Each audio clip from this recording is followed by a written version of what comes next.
Lions tour for 2021. Let's pick a side. Get ready for some outrage in the comments as I go through and pick a 23-man squad to play the Springboks later on this year for the British and Irish Lions. If there's one thing I've learned, it's nothing quite gets people angry like seeing other people's selections for the Lions. It just makes the blood boil, where people accuse international quality players of being rubbish. And even I'm not immune from it. I've watched a few videos. Jim Hamilton's one, James Parsons, former All Black. I've watched their Lions squads. I wasn't overly impressed, so be amazed as I do the same. And yeah, you guys can let me know your thoughts. Best comments I love are the ones where people list their own 15 or 22. Those ones are always a great read, and it's great to see what other thoughts people have. Who knows how Gatland's going to go. But anyway, here is my side. And helpfully, I did a video a year ago where I picked the same thing. I'm going to compare that to how I'm looking now that we are a year closer and much closer to the actual tour itself. Loose head prop. A year ago, I picked Mako Vunipola. I can't see that happening at the moment. He wouldn't even make the bench. He's not been in the traditional form. Like a year ago, I thought he's borderline and he's surely going to come right, but it hasn't quite happened for Mako. So I've gone with Wyn Jones from Wales. I think he's probably going to be most people's choice because he had a pretty good Six Nations. Did concede maybe more penalties than we would have liked to see from him, but overall, man, his work around the park was good. His scrummaging was good, very reliable.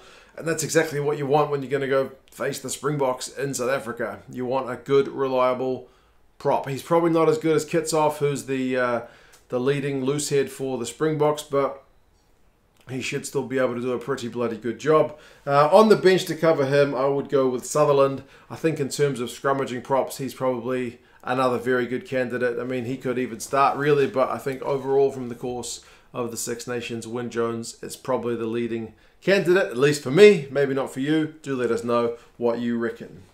Number 2 jersey. A year ago I had Jamie George, and I probably would have sworn a year ago Jamie George is the best hooker in the world. Yeah, not so much now. Again, he's another man who looks a bit out of form. Some of the Saracens guys are just in that boat. I've gone with Ken Owens based on current form and just class, because there's always that argument about class being permanent, form being temporary. Ken Owens is in a bit of both, actually. Classy player and in good form in the Six Nations. Hell of an impact. He was like the #1 hooker for run meters, #1 hooker for making tackles. The line out wasn't perfect, but it's one that I would still have a bit of faith in him, even up against some pretty good South African locks. Although remember, their locking stocks have been depleted in recent times with injuries. It'll be interesting to see between now and then whether they can recover. But anyway, for impact, for reliability, for work rate, I think Ken Owens is the man for the job. And on the bench, I'll put Luke Cowan-Dickie. Maybe a bit more reliable at line-out time than some of the other potential candidates. Kelleher's obviously coming along really well for Ireland. The Scottish line-out was a wee bit hit and miss, but I think Cowan-Dickie specialises in the bench role, and him taking a 5-metre tap is a very dangerous prospect, so chuck him in there as well. Physicality needed. Tight head. A year ago I went with Tadhg Furlong, and I'm going to stick with that pick. I still think he's the best tight head that the British and Irish Lions have on offer. So yeah, that's a nice one to have a good stable one. His scrummaging, speaking of Mako, remember he monstered Mako in the Six Nations. He showed he's got some twinkle toes to his repertoire as well when he sidestepped. Who was it that he sidestepped? Was it Finn Russell? I think it was Finn Russell. Yeah. Hell of a bit of movement from the big man. But I mean, mainly his scrummaging, man. His work rate's huge as well. He gets through his tackles, gets through a few dominant tackles as well. So yeah, I think Tadhg's a pretty easy choice. Then you can put Kyle Sinckler in there as well. I mean, obviously he got a head knock in the Rugby World Cup final, but good scrummager and got good hands as well. Perfect guy to bring in off the bench. So yeah, that's the front rows. Make of that what you will. Second row, number 4. I have put in Maro Itoje. I still think, despite England's poor campaign, and despite the fact that he gave away a ton of penalties, he gave away way too many penalties. I think that was whilst it's not an anomaly, he's always a kind of risk-reward player in terms of flirting with the referee's whistle. You know, he's one to give away penalties because he plays on the edge. He's a huge dominant tackler. He's a big line-out threat. He's not a real huge ball-carrying lock. Like, he never really chews up the run meters like a James Ryan. But he gets through a huge defensive shift. He gets a bunch of turnovers. So I think that's probably going to be his core role for the Lions. Of all the English players, he was one of the ones in better form as well in the Six Nations compared to some of the others. So, yeah, Itoje to help shut down some of the South African play. And number 5 and captain, Alun Jones. People say he's too old. I feel like they don't watch him play. He's still going, man. Doesn't matter how old he is. There are some guys who, you know, kind of run out of steam, usually wingers, when they're in their kind of mid to late 20s. But Alun Jones in his mid 30s he's still going, man. He's got a heap of tackles in the Six Nations. He was the top lock, I think, for tackles in the Six Nations. And that can also be because Wales maybe didn't have as much possession and whatnot, but he still gets through the work. He doesn't jump as much as maybe he used to, but he gets through his work with the ball. Again, he's probably not the carrier that maybe James Ryan is. But, yeah, I still reckon Alun Jones. Make him captain as well, because that kind of influence over the ref, you can call it manipulation, you can call it influence. You can't buy that experience, man. And this guy's got more experience than pretty much anybody else that's ever played the game at this level. So, yep, Alun Jones for mine. Back row, I should make my lock replacement. On the bench, I would actually, instead of James Ryan, I'll put Ian Henderson. James Ryan's not, I mean, he's had a bit of time out injured. And I think Henderson, man, like turnovers, runs, tackles, the guy does everything as well. You could easily start him and not lose anything. Lock is one area the Lions are absolutely blessed with depth. You could put, you know, Johnny Gray, huge tackling machine as well.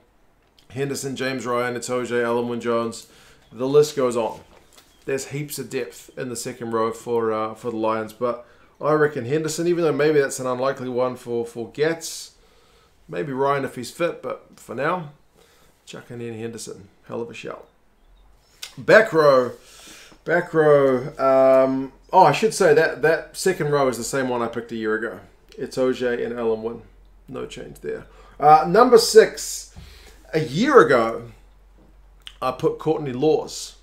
And I've kind of gone with a similar pick with Tadhg Beirne. It's a loose forward kind of lock hybrid player. And that's how the Springboks play. You don't necessarily have to go like for like with the Springboks. You don't have to play the same style they're playing. But I do think at line-out time, especially if Alun's not going to jump all that much, it's nice to have another option. And Beirne gets turnovers for days, both in the air and on the ground. And that's also something that's an invaluable skill. He gets through his work at tackles, he gets through his work with ball in hand. But the number one thing about him, and he was clearly the number one guy in the Six Nations, was just the amount of turnovers he won. So that's gold. I feel like he's getting to the point in his career where he's no longer underrated. People see him for what he's providing. Remember, he had 10 turnovers. Next best was 6 in the Six Nations. So he is just a phenomenal player. Extra guy to compete in the air against the South Africans who do have good locks. And, yeah, threat at the breakdown as well. So I like having the big man there at number 6. You can go with an out-and-out traditional 6 if you want, but I've gone with Tadhg Beirne. Number 7. I am unchanged from my pick last year when I picked Hamish Watson. Now, when I picked Hamish Watson last year, he's probably the number one guy I got stick about promoting as a potential Lions candidate. People say has to be Curry, has to be Tadhg, and I mean, to be fair, number 7 is also a jersey. You give it to Tadhg, you give it to Curry, you're not losing anything. All these guys are phenomenal players, but Watson had another phenomenal year, and he actually got some credit for it by being awarded the Player of the Six Nations, man. He was huge. Carrying for days. Occasionally he was kept quiet, but he was ball carrying like that cannonball style that he is, making loads of tackles, getting turnovers. He was just doing everything. I think he had the second most carries of the entire Six Nations. Yeah, he's a unit, man. And people say about his size, it doesn't matter. Again, if you get the results, it doesn't matter what shape or size they come in. Like the age thing, I only care about the results. Don't care about his size. I look back at the last time Scotland played the Springboks, and I think he was Scotland's best ball carrier against them in that day, but that was a bit of an attritional one, so nobody got phenomenal numbers on either side that day. But yeah, he can do it against the Springboks just as well. Number 8. A year ago, I picked Billy Vunipola, and kind of like his brother, he's just a man who's not in the same form that he used to be, and yeah, he's just not quite there, is he? I have gone with Taulupe Faletau, who I probably could have picked as my player of the Six Nations for number 8. I ended up going with a Frenchman. Frenchmen aren't eligible for the Lions, unfortunately, but you don't lose anything with Faletau. It really was neck and neck. Tackles, run meters. He was the second forward in the Six Nations for the number of run meters he got. He was back to kind of, you know, it was a bit of a renaissance for him in terms of his form just being back to what it used to be. People tell me he's been a bit off and on for Bath, who I don't watch enough, but certainly at test level, he was phenomenal, getting through his work. I think he was only short of the number 1 forward for run meters by about 2 meters as well. So yeah, man, he was just carrying for days. He can pass. He's a good link-up man in terms of what the Welsh were doing, so he can do the same thing for the Lions. Great pair of hands to have on deck. Faletau, number 8. Loose forward cover, I will put Tom Curry. I know, again, people will say you got too many Englishmen here because I've already got Cowan-Dickie, I've already got Sinckler, Itoje, and now Curry. He was the number 1 dominant tackler in the Six Nations. He can play 6, 7, 8. He's another one who, when he runs the ball, is a proper ball carrier as well. So I think he adds some, again, proper impact when he comes off the bench. Start him if you want. I've got him on the bench. So that's the forwards. That's the forwards. Getting into the backs, and I think legit the hardest pick is number 9. You don't have a Dupont who's eligible for the Lions. I think de Klerk is still the leading guy for the Springboks. I haven't been watching much of their preparation tournament, but number 9 is a seriously, seriously tough pick, and it's probably going to depend on the way Gats wants to play. I've gone conservative. A year ago, I had Gareth Davis, but now I have gone with Conor Murray. I think if I'd said that a year ago, people would have laughed in my face. But Conor Murray has seemingly, I don't know if he's back to ever his best form, but he's in good form. He's controlling the game well. People will say, box kicks too much, but if that's the tactics, that's the tactics, and that may be the way you need to play against South Africa. Faf de Klerk loves a good box kick himself, and if you want someone who's going to be able to compete in that level, Conor Murray's a pretty good guy to have. It'll mean you need to have good guys under the high ball to support him. You'll need to have guys with high work rates to be chasing what he's doing. But yeah, and he's had a few wee snipes as well in recent times. So yes, I think if you want to control the game, he is a good guy to have. And for the bench, I've put Thomas Williams. I know he is, he's missed a lot of tournaments in recent times with injuries, but he's a proper nippy halfback who does offer something different. I mean, he's still got the kicking game as well, but he offers something maybe a wee bit different to Conor Murray. And I think if he comes on facing some tired legs, then he's a guy who can definitely add some value, but it just depends on what kind of game you want to play. 10 is also a tricky one because there's numerous good candidates with not one being out and out the best. Again, it kind of depends on what style you want to play. If you mention Finn Russell's name, he generally divides people into 2 camps, and that he's the only guy who can unlock defenses the way he can, or he is inconsistent, unreliable, and not suitable. So I've gone with Biggar. A year ago I had Farrell. Now I've gone Biggar. I think he's an all-round good pick. He's not got the attacking game or the creativity of a Finn Russell. He's got a better kicking game in terms of kicking for poles than Russell. He may not have a better kicking game out of hand, but he's also very good. He's got a good up and under. He's reduced the flailing arms moaning that he got a lot of stick for in the last kind of 18 months. So he's defensively more solid than maybe most of them. I know Sexton was also very solid, although Sexton went down with an injury a few days ago as I record this video, so that's maybe a bit of a cloud around him. Is that Sexton in recent times when I've been watching him play, it's not uncommon to see him go off with a knock, and that maybe is age related, I don't know. But Biggar, I think, is a good guy all round who can give you a bit of everything, and Gatland knows him, so he'll know the best way to use him. I think he can work pretty well with Murray. So that's the 10. The midfield, number 12. I think for me this was kind of an easy pick, but a lot of people will have different opinions. It's just the way it is. I've gone with Robbie Henshaw.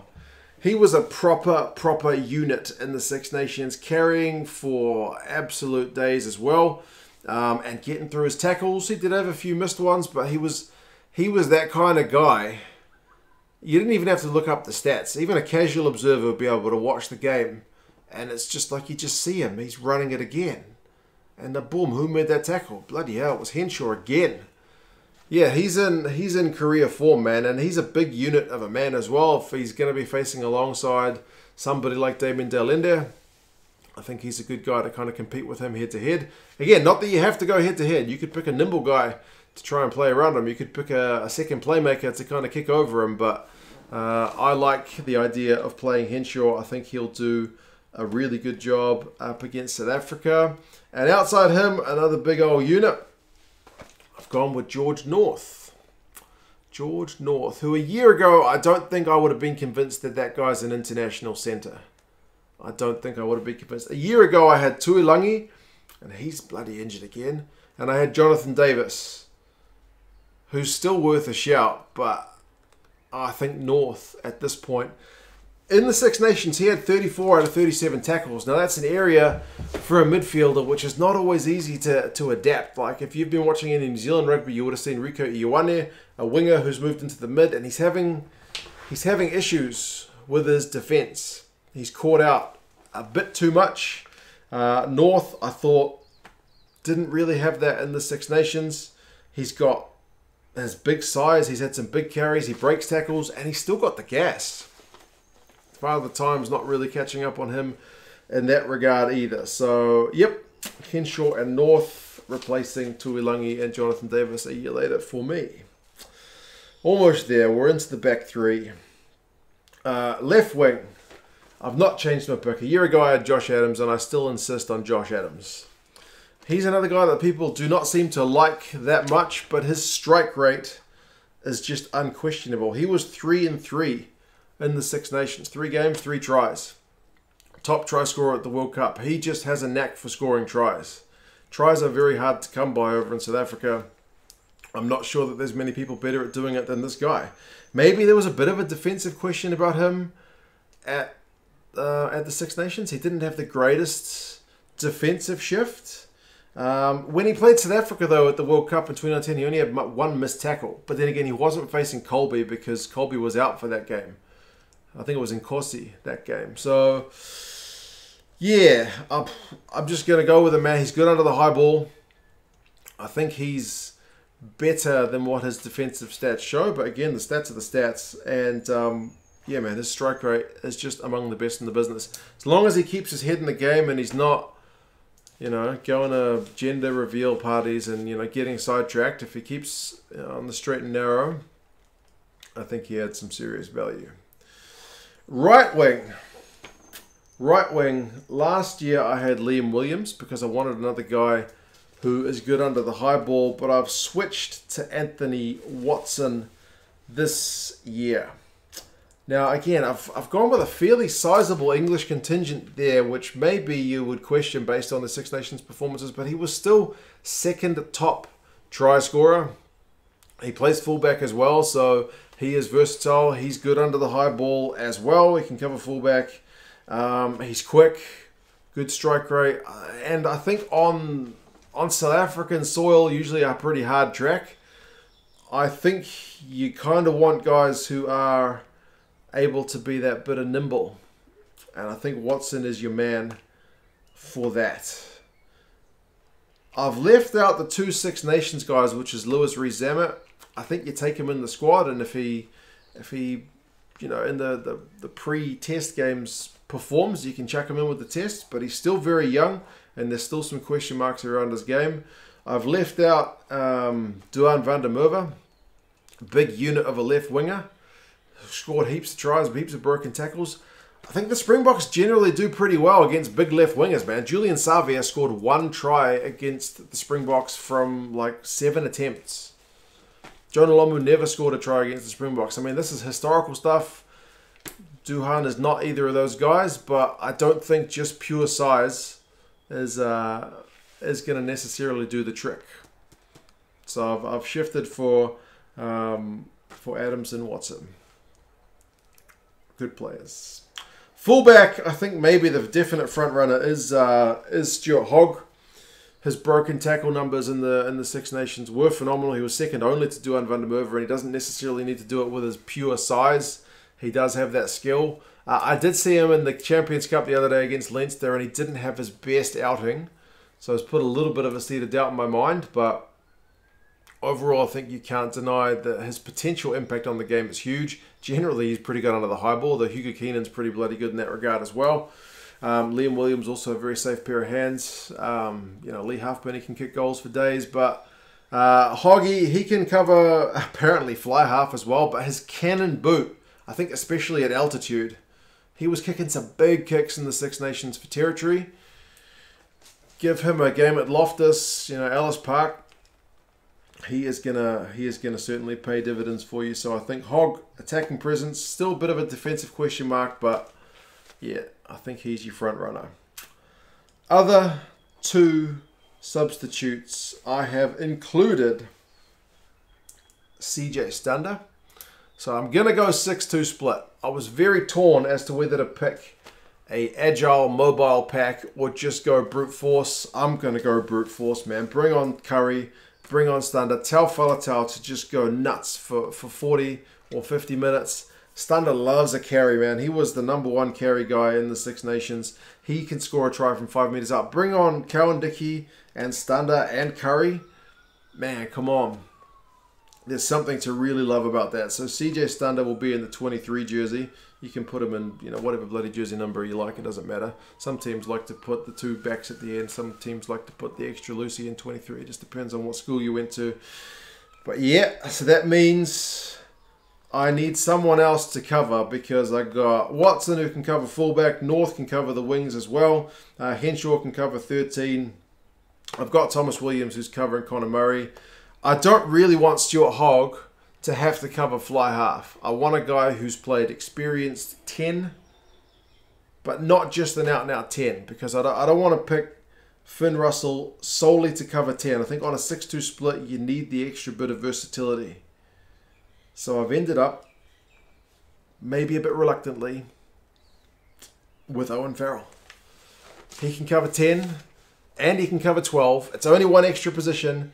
He's played for the Lions before. He's played the Springboks before. He knows what they're going to bring.